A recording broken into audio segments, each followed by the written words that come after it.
In the midst of a busy election campaign, retired IPS officer and BJP's Arvakurchi candidate K. Annamalai had a chat with the New Indian Express where he shared his plans and prospects.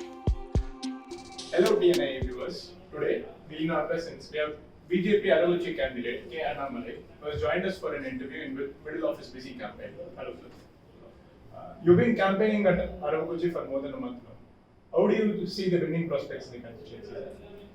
The winning prospect is good. We are winning this election by a very sizable margin. It's not that we are campaigning for a month. We have started after the nomination process is over, and people know me for a long time. This is my home constituency as well. Of course, we have challenges in the constituency. Like it's a very rural constituency. And last 10 years, it's been DMK MLAs here, and not much development has happened. And Aravakurchi has been in the news for all the wrong reasons. 2016, the election was stopped. 2019, we all know the elections happened.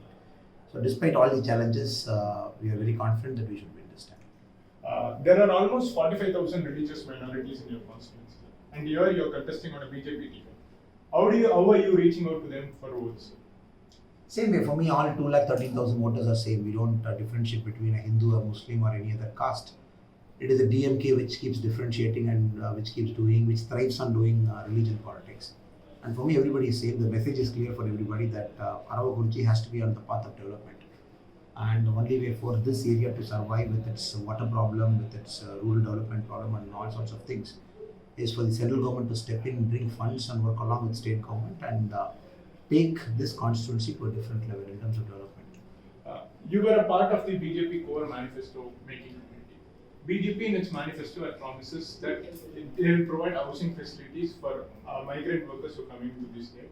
Whereas in Tamil Nadu, there are so many people who are living in slums without no proper roof on their head. How do you think this promise will go along with people? You got to see the promise along with the alliance partner. The ADMK's manifesto is very clear. Anybody who's not having a house, and of course not having a land, because you need the 3 cents of land for the central government and state government projects to kick in. The state government itself will purchase the land, they will do it. So you see both the manifesto together. Of course, the main problem along with migration crisis is people should have a roof over their head. That is number one priority, no doubt about that. So read both the manifestos together. BJP government in Karnataka is opposing the Kaveri Gunda river linking project. Whereas in Tamil Nadu, this project is seen as a vital source which could cure crores of people's drinking water needs. Why is BJP Karnataka taking such a stand? I don't know, but we are very clear. Kaveri Gunda project is right in all parameters in terms of its overall spirit of the Kaveri Water Management Authority's decision. And I don't see there is anything wrong in the Kaveri Gunda project, and it has to happen. You in your manifesto promised 10% reservation for economically weaker sections in this state.